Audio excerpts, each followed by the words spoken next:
আসসালামু আলাইকুম। এখন শুনবেন সংবাদ শিরোনাম। আক্রমণ পাল্টা আক্রমণে মধ্যপ্রাচ্যে যুদ্ধাবস্থা। ইরানের ড্রোন হামলায় সৌদি আরামকো তেল শোধনাগার বন্ধ। তেহরানের নাতাঞ্জ পারমাণবিক কেন্দ্রে বোমা ফেলেছে যৌথ বাহিনী। খামেনি হত্যা আন্তর্জাতিক আইনের লঙ্ঘন, পররাষ্ট্র মন্ত্রণালয়ের বিবৃতি। কুয়েত বাহরাইনে বাংলাদেশি নিহতের ঘটনায় উদ্বেগ, চরম আতঙ্কে প্রবাসীরা। বিরোধী দল থেকে ডেপুটি স্পিকারের জন্য নাম চেয়েছে সরকারি দল। প্রধানমন্ত্রীর সাথে বৈঠক শেষে জানালেন সালাউদ্দিন আহমদ। উদ্বোধনী অধিবেশনে ভাষণ দেবেন রাষ্ট্রপতি। সিরাজগঞ্জে বিএনপির দুপক্ষের সংঘর্ষে নিহত 2। মুন্সিগঞ্জে বাজারের টেন্ডার নিয়ে নিজেদের মধ্যে সংঘাত। এতক্ষণ শুনছিলেন সংবাদ শিরোনাম। এখন শুনবেন বিস্তারিত। তাই ইসরায়েল, যুক্তরাষ্ট্র ও তার 6 মিত্রদেশকে দাঁত ভাঙা জবাব দিয়ে যাচ্ছে ইরান। অপারেশন ফতেহ খাইবারের তৃতীয় দিনে 200-রও বেশি মিসাইল ছুড়েছে আইআরজিসি। হামলায় ক্ষতিগ্রস্ত হয়েছে সৌদি আরামকোর সবচেয়ে বড় জ্বালানি পরিশোধনাগার। কুয়েত 3টি মার্কিন F-15 ফাইটার জেট বিধ্বস্ত হলেও যুক্তরাষ্ট্রের দাবি ভুলক্রমে নিজেদের ছোড়া ক্ষেপণাস্ত্রে ভূপাতিত হয়েছে সেগুলো। পাশাপাশি মধ্যপ্রাচ্যের বিভিন্ন দেশে থাকা মার্কিন ঘাঁটি লক্ষ্য করেও অব্যাহত রয়েছে হামলা। চলছে আরামকোর সবচেয়ে বড় জ্বালানি পরিশোধনাগার রাস তানুরা। সোমবার বিশ্বের অন্যতম প্রধান এই শোধনাগারে হামলা চালায় ইরান। আছড়ে পড়ে একের পর এক ড্রোন। বিস্ফোরণের পর আগুন দ্রুত ছড়িয়ে পড়ে রিফাইনারির বিভিন্ন স্থানে। দৈনিক 65 লাখ ব্যারেল তেল উৎপাদিত হয় এই শোধনাগারে। বিশ্বের মোট জ্বালানির 7% সরবরাহ করা হয় রাস তানুরা থেকে। এর কিছুক্ষণ পরই কাতারের শিল্পনগরী রাস লাফানের জ্বালানি স্থাপনা লক্ষ্য করে ড্রোন হামলা চালায় আইআরজিসি। 2টি ড্রোন আঘাত হানে স্থাপনায়। এছাড়াও হরমুজ প্রণালীতে ওমান উপকূলের কাছে একটি ট্যাঙ্কারে হামলা চালিয়েছে তেহরান। শুধু ভূমিতেই নয়, সোমবার দিনজুড়ে মার্কিন আকাশ প্রতিরক্ষা ব্যবস্থায় কঠোর আঘাত হানে ইরান। মিসাইল হামলায় কুয়েতে বিধ্বস্ত হয়েছে 3টি মার্কিন F-15 ফাইটার জেট। নিরাপদে যুদ্ধবিমান থেকে বেরিয়ে আসতে সক্ষম হয় 6 পাইলট। যদিও ওয়াশিংটনের দাবি ভুলক্রমে কুয়েতের ছোড়া মিসাইলেই বিধ্বস্ত হয়েছে আকাশযানগুলো।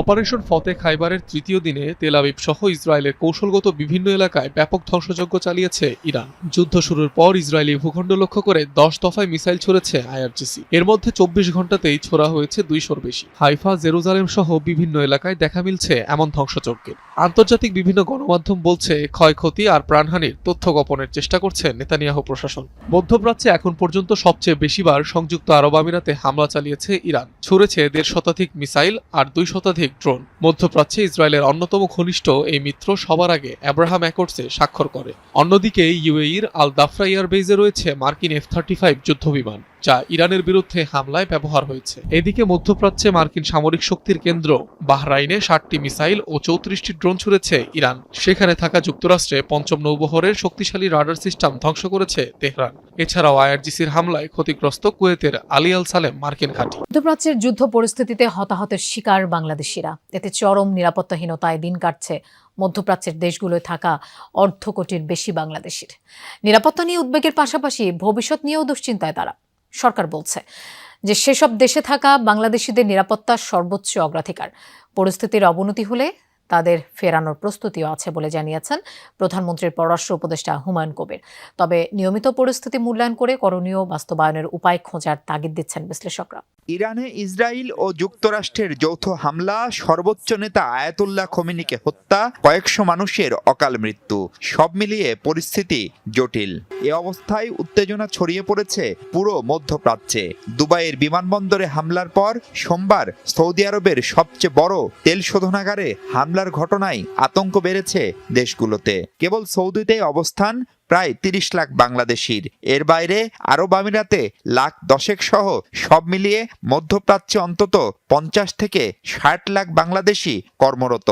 সোমবার দুপুর পর্যন্ত প্রাণ গেছে 2 বাংলাদেশির, আহত হয়েছেন কয়েকজন। তবে সবার অবস্থান জানা সম্ভব নয়। এ পরিস্থিতিতে চরম উৎকণ্ঠায় প্রবাসীরা। এরই মধ্যে ঢাকায় থাকা দেশগুলোর দূতাবাস প্রধানদের ডেকে বাংলাদেশিদের নিরাপত্তা জোরদারের তাগিদ দিয়েছে পররাষ্ট্র মন্ত্রণালয়। বিরোধী দল থেকে সংসদের ডেপুটি স্পিকার মনোনীত করার জন্য মৌখিকভাবে প্রস্তাব দিয়েছে সরকার। সচিবালয়ে প্রধানমন্ত্রীর সাথে বৈঠক শেষে এই তথ্য জানিয়েছেন স্বরাষ্ট্র মন্ত্রী সালাউদ্দিন আহমদ। তিনি বলেন, বিরোধী পক্ষে আপত্তি সত্ত্বেও সাংবিধানিক রীতি অনুযায়ী সংসদের প্রথম অধিবেশনে ভাষণ দেবেন রাষ্ট্রপতি। সংবিধান সংস্কার পরিষদ বিতর্কে স্বরাষ্ট্রমন্ত্রী বলেন, সংবিধানে নেই এমন কিছু করবে না সরকার। জুলাই সনদ বাস্তবায়নকে কেন্দ্র করে অনুষ্ঠিত গণভোটে বিপুল ব্যবধানে হাঁ ভোট জয়ী হয় দেশের রাজনৈতিক ও সাংবিধানিক কাঠামোয় বড় ধরনের পরিবর্তনের পথ খুলেছে। এবার সেই পরিবর্তনের অংশ হিসেবে সংসদের ডেপুটি স্পিকার হতে যাচ্ছেন বিরোধী দল থেকে। সচিবালয়ে প্রধানমন্ত্রীর সাথে বৈঠক শেষে স্বরাষ্ট্রমন্ত্রী সাংবাদিকদের জানান, এরই মধ্যে প্রধান বিরোধী দল জামায়াত ইসলামীকে ডেপুটি স্পিকারের নাম ঠিক করতে বলা হয়েছে। এবং জুলাই জাতীয় সনদে যে আমরা যেটা ঐক্যমতের ভিত্তিতে যেটা আমরা সমঝোতায় এসেছি রাজনৈতিক সমঝোতার দলিল হিসাবে, সেটার বাস্তবায়ন এখন থেকে শুরু করতে চাই। সেই জন্য আমরা আমাদের দলের পক্ষ থেকে প্রধান বিরোধী দলকে আমরা মৌখিকভাবে আমরা সাক্ষাতে তাদেরকে অফার করেছি তারা যেন ডেপুটি স্পিকার তারা ঠিক করেন এবং সেটা সংসদে স্পিকার নির্বাচনের দিন একই সাথে নির্বাচিত হতে পারে।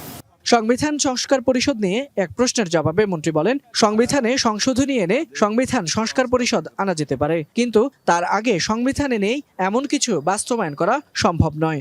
সংসদের বছরের প্রথমে এবং নতুন সংসদ গঠিত হলে তার প্রারম্ভিক সেশনে প্রথম দিনে রাষ্ট্রপতি ভাষণ দিবেন। সেটা এখনো পর্যন্ত সংবিধানে বহাল আছে, প্রথা আছে, ট্র্যাডিশন আছে। সুতরাং সেই হিসাবেই হবে। কেউ যদি দাবি করে সেটা ভবিষ্যতে যদি সংবিধানের সংশোধন করে যে রাষ্ট্রপতি আর ভাষণ দিবেন না, সেটা তখন দেখা যাবে। সংবিধান মেনে ত্রয়োদশ জাতীয় সংসদের প্রথম অধিবেশনে রাষ্ট্রপতি ভাষণ দেবে বলে জানান স্বরাষ্ট্রমন্ত্রী। কিন্তু অসাংবিধানিক কোনো কিছু আমরা জাতীয় সংসদে উত্থাপন করতে পারি না। আমরা বলেছি যদি গণভোটের রায় অনুসারে সংবিধান সংস্কার পরিষদ গঠন করতে হয়, সেটা জাতীয় সংসদে আলাপ আলোচনার মাধ্যমে এবং গণভোটের রায় কার্যকর করার মাধ্যমে করতে হবে এবং সেই ক্ষেত্রে সংবিধানের সংশোধনী আনতে হবে। সিরাজগঞ্জে পুকুর দখলকে কেন্দ্র করে বিএনপির দুপক্ষের সংঘর্ষে 2 জন নিহত হয়েছেন, আহত হয়েছেন অন্তত 10 জন।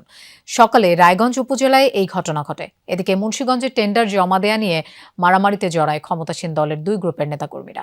সাতক্ষীরায় শ্যামনগর উপজেলা প্রেস ক্লাবের সভাপতিকে পিটিয়েছে যুবদল নেতাকর্মীরা। সিরাজগঞ্জের রায়গঞ্জের গোয়ালপাড়ায় 5 বিঘা আয়তনের সরকারি পুকুরের দখল নিয়ে দুপক্ষের বিরোধ চলছে বছর দেড়েক ধরে। এরই জের ধরে রক্তক্ষয়ী সংঘর্ষে জড়ায় বিএনপির দুপক্ষের নেতাকর্মীরা। পুলিশ ও স্থানীয়রা জানায়, আওয়ামী লীগ সরকারের আমলে পুকুরটি 3 বছরের জন্য লিজ নেয় দলটির স্থানীয় নেতা আসমত আলী। রাজনৈতিক পট পরিবর্তনের পর বিএনপিতে যোগ দেন তিনি। বছর দেড়েক ধরেই পুকুরটি দখল নেওয়ার চেষ্টা করছেন 2 নম্বর ওয়ার্ড বিএনপির সাধারণ সম্পাদক আবু বক্কর সিদ্দিক। সোমবার সকালে তার লোকজন পুকুরটিতে মাছ ধরতে গেলে উত্তেজনা ছড়ায়। এক পর্যায়ে দেশীয় অস্ত্র নিয়ে সংঘর্ষে জড়ায় দুপক্ষ। এতে নিহত হন ইসমাইল ও আব্দুস সালাম নামে 2 জন। আহত হয়েছেন অন্তত 10 জন। আমরা আমাদের কার্যক্রম ইতিমধ্যে শুরু করেছি। আমরা